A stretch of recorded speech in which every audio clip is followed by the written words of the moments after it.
You ever get to the point where you condition your hair too much and it just won't stay still?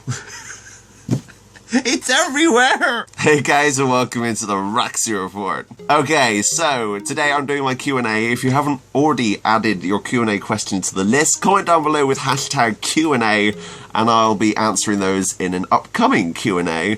But today I'm going to be doing a couple of questions including coming out, transition and other stuff. One of the ones that I'm asked most is how did I come out? And I've already told this and I will show you a snippet of that because good God, that was like one of my first videos and I'm awful in it. So here's this. So my coming out story is a lot like pretty much everyone else's. I came out. That's it really. Come a long way since then. Let's talk about it. I came out when in 2011 I came out. The upcoming weeks to coming out, I'd already came out to my stepbrother. He was the first person I came out to, and he was accepting. He wasn't really the most accepting person in the world. He was just kind of like, oh, okay, cool. He didn't really ask me anything about it. He just kind of just went, oh, okay. My stepmom was the second, and she was great and lovely, and she helped me go to my first doctor's appointment, and that was fantastic, and it pushed me to do something about it. But the one that was hardest for me was my father, because of course he's the one that's literally brought me up his entire life as his little boy, and that was hard. Explaining that to him and coming out to him was tough, because the person he knew was different or changing. So I can really say that couple of weeks was the hardest couple of weeks of my life, because I had to make a decision. Do I go ahead with this and maybe ruin everything? Or do I wait? Or do I tell him and hope for the best? And of course I ended up having to tell him, because I ended up snapping completely mentally. And I was just like, right, I need to get this done. And I did. And thankfully he was absolutely fantastic and he supported me so much. And I can say without a doubt that I've got so much great support from my family, including my nan. My nan was possibly the most accepting out of everyone. It was incredible. I went around there and all she said to me was, oh, thank God it's not money. I was like, oh, okay. But you guys know my nan. She has a very, very similar sense of humour to me, and she's just hilarious. But she was the one I didn't think was going to really understand it, but she was fantastic, and every time I see her she calls me Roxy, and she's just so lovely. But yeah, so that was my coming out story. If you're going to be coming out, make sure you have something to support you, or someone to support you. Have the knowledge there, have some kind of something you can give to the person that you're talking to that may be able to help them understand, because I think the main problem with coming out is that they just don't understand, and that can be construed as not understanding, which is a different thing completely. It's difficult. Have someone there who can back you up, or never do it alone. I mean, I did it the wrong way. I just threw a book down on the table. I was like, look, I'm this, rawr, and then cried my eyes out for like 4 hours. So that was possibly the worst way to do it, but yeah. So make sure you have some support there. Make sure you have someone that you can trust and someone who already knows about you, and just go from there. Coraline asked, did you see yourself being here at this point? And no. God, no. No, I never saw myself going through transition.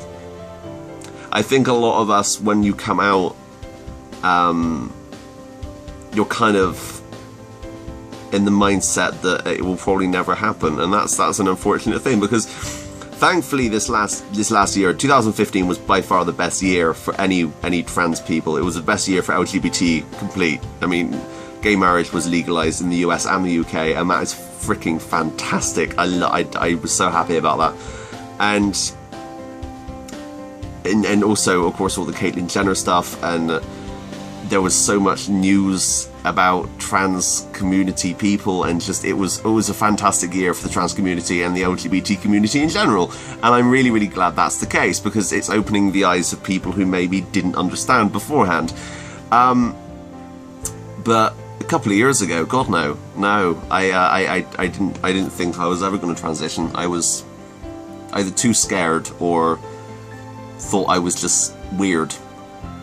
And it was only since coming out that I've discovered this amazing community and these amazing people, and people as yourself, Coraline. You're 16 and you've come out. That's incredible. That's incredible, and I couldn't have done that at my age. At 16, I wouldn't have been able to do that. So you're fantastic, and just, if you want something, go for it. Where do I see myself in a couple of years? Hopefully the surgery's done. Hopefully I feel more like myself. Will asks, when did you kind of discover that you were in the wrong body? 6 or 7, I think, that it was when I started to realise. I can't remember this, but it kind of clarifies everything. My nan told me a couple of months ago that I was about 6 or 7 when I went up to her and my mum, and I said, hey,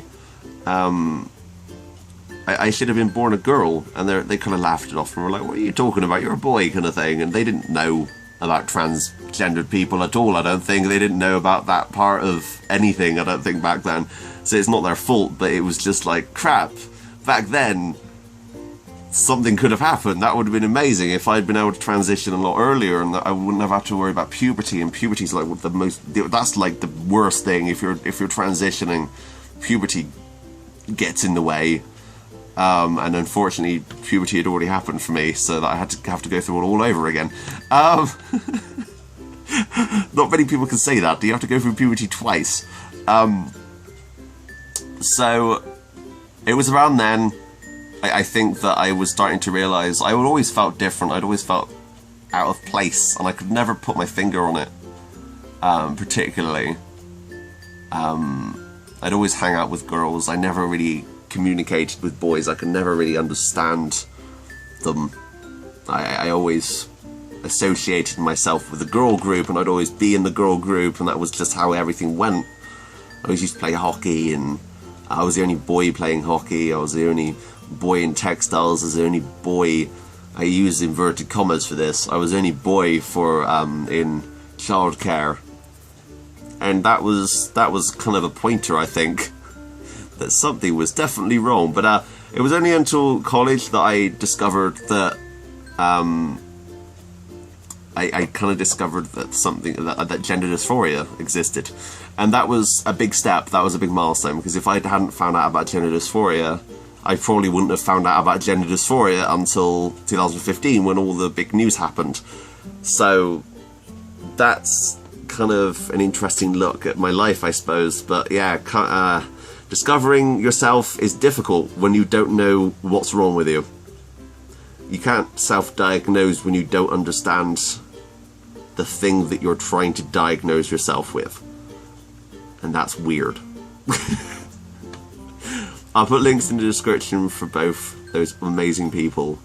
Yeah, I hope you guys enjoyed this Q&A. If you guys have any more questions, feel free to put them in the comments, and I'll read them out in an upcoming Q&A video. Thanks for watching, but until next time, that's me out. There, guys.